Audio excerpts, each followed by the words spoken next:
आज 17 दिसंबर 2025 बुधवार का दिन है।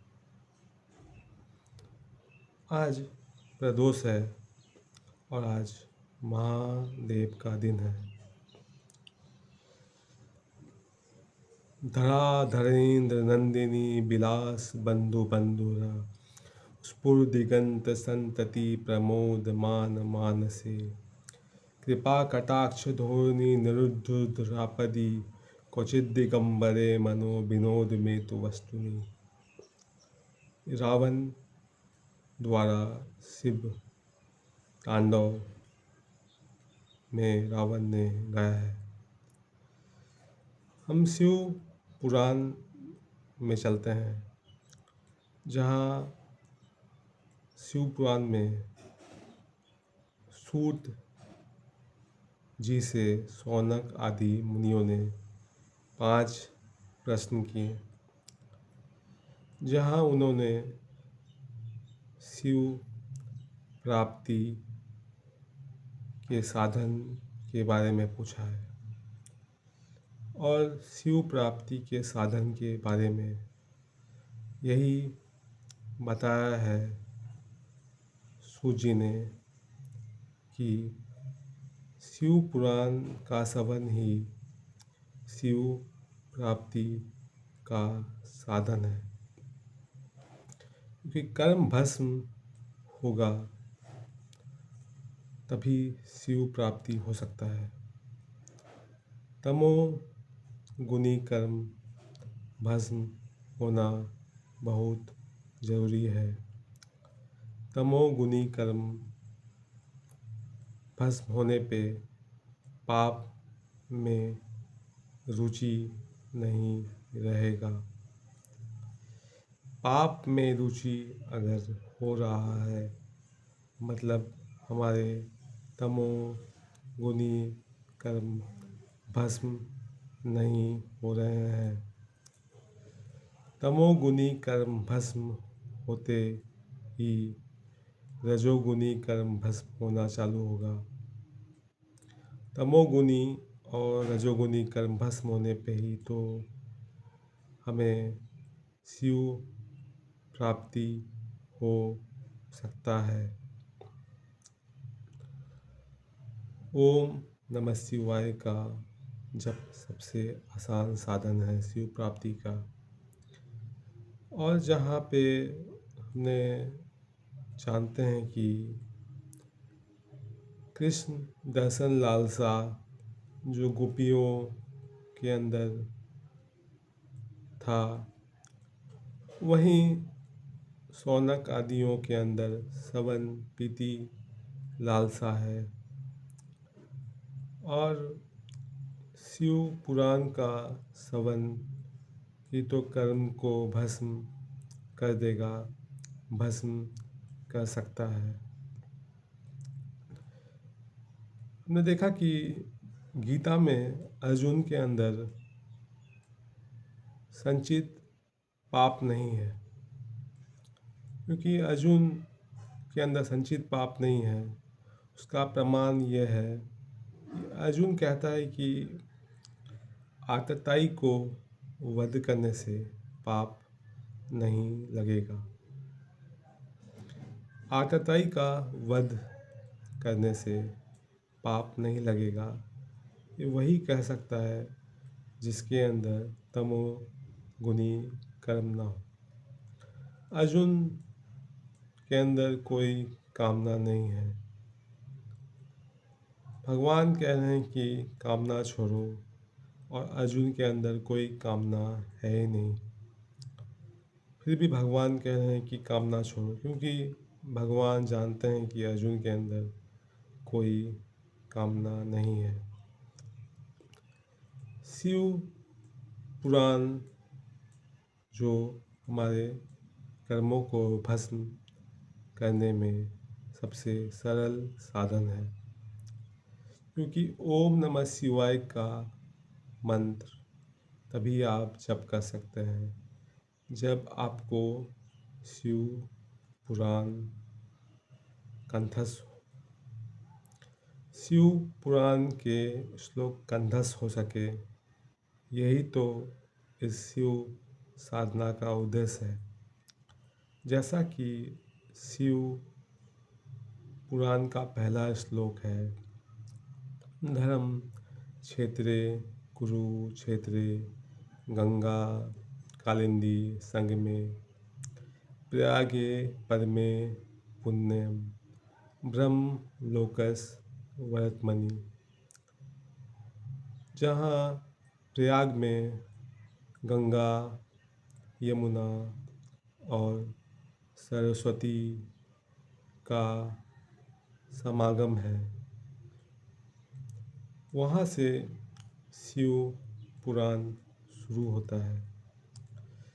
और मैंने आपको एक दिन बताया था कि कॉजल बॉडी ही हमारे मनोमय कोश को कंट्रोल कर रहा है।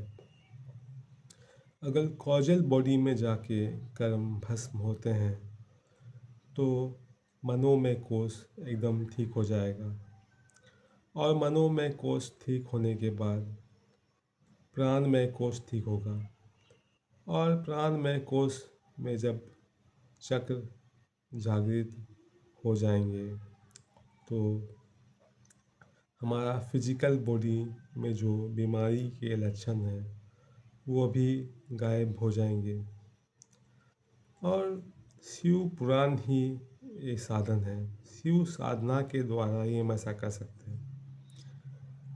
हम कृष्ण लीला के द्वारा भी कर्मों को भस्म कर सकते हैं।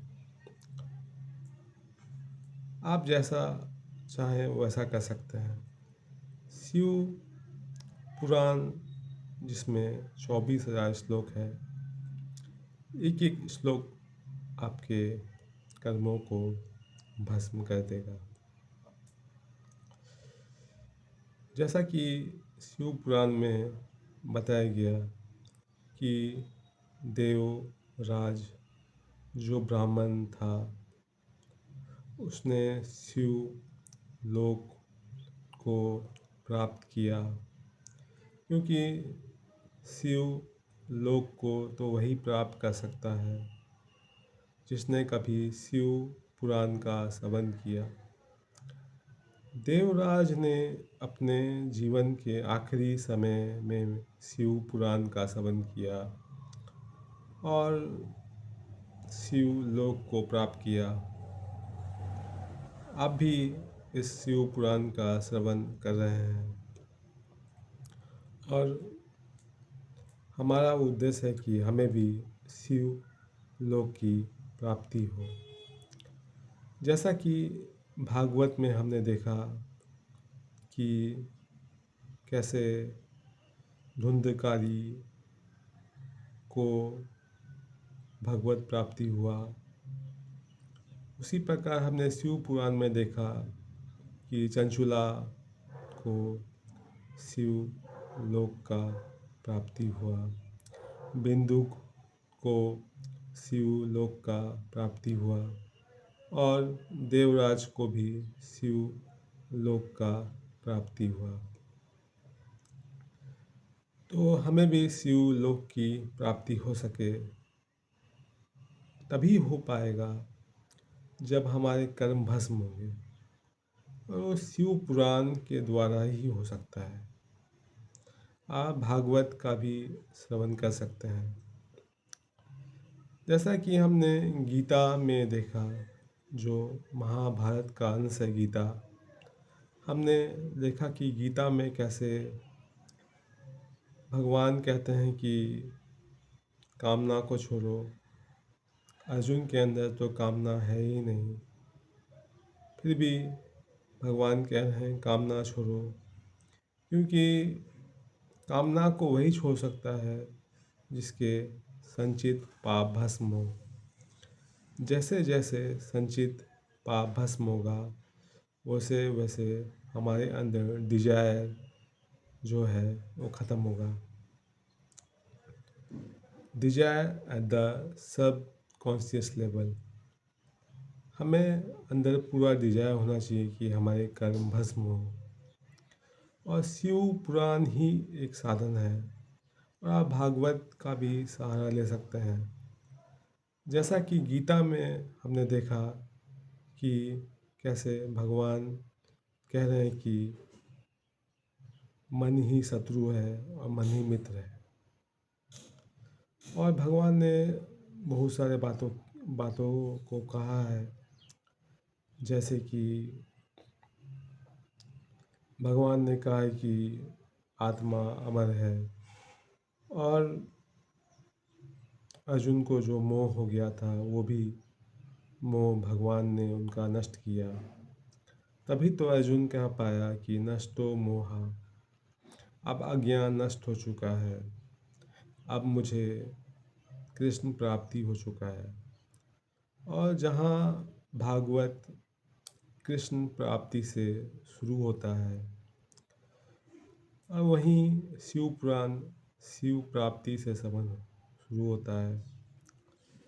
शिव तत्व को हम तभी जान पाएंगे जब हम ओम नमः शिवाय मंत्र का जप करेंगे। और शिव पुराण का श्रवण करने से भी हम शिव तत्व को जान पाएंगे। शिव तत्व क्या है, ये शिव साधना करने पर ही हमें ज्ञात होगा। शिव जो कल्याण करने वाले हैं, शिव जो अपने आप में शत्रु के चिंतन को समाप्त करने वाले हैं। शिव पुराण में कैसे हमने देखा कि पार्वती ने शिव को प्राप्त किया और सती ने भी शिव को प्राप्त किया। और सती कैसे दक्ष यज्ञ में भस्म हो गई और कैसे शिव क्रोधित हो गए और उन्होंने महाकाली को उत्पन्न किया। और महाकाली जब उत्पन्न हुई तो उनके साथ बुखार भी प्रकट हुए। और वीरभद्र ने कैसे हमने देखा कि दक्ष के मस्तक को उनके सिर से अलग किया।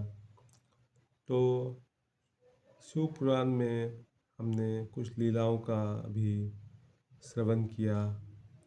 और भी बहुत सारी लीलाएं जो शिव पुराण में हैं।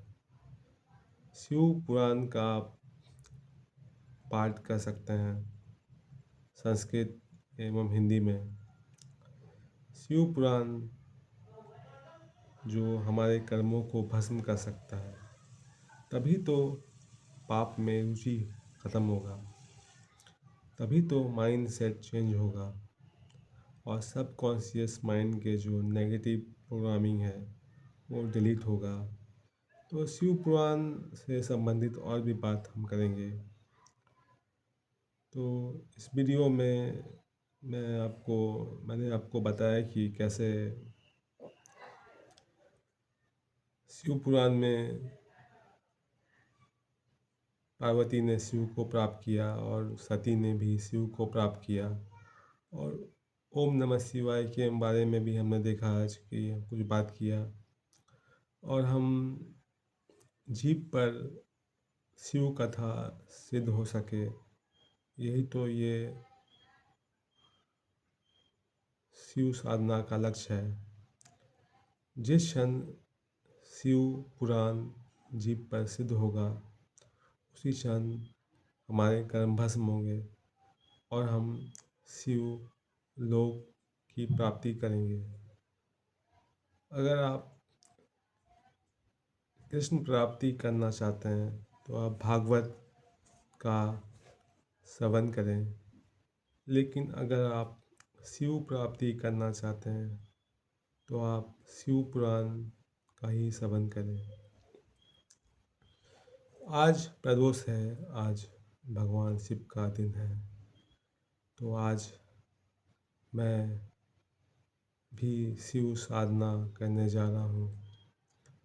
और इस वीडियो में मैंने आपको कैसे बताया कि शिव साधना द्वारा कर्म भस्म हो जाते हैं और हमें शिव लोक की प्राप्ति हो जाती है। यही तो इस साधना का उद्देश्य है। शिव पुराण में तो बहुत सारी लीलाएं हैं, तो उनका आप श्रवण कर चुके होंगे, और नहीं किया तो इस साधना प्रोग्राम के द्वारा आप श्रवण कर सकते हैं। मैं बस आपसे इतना ही कह रहा हूँ कि शिव साधना करते रहें ताकि हमारे कर्म भस्म हो और सेल्फ रियलाइजेशन हो सके और शिव का साक्षात्कार हो सके और आपके जीभ पर ओम नमः शिवाय मंत्र चल सके। तो 16 मिनट के बाद मैं आपको विदा लेता हूँ और जीभ पर ओम नमः शिवाय मंत्र सिद्ध हो सके, शिव पुराण के श्लोक सिद्ध हो सके। यही तो इस साधना का उद्देश्य है। तो बहुत समय हो गया, मैं आपसे अलविदा लेता हूँ। ओम नमः शिवाय। हर हर महादेव।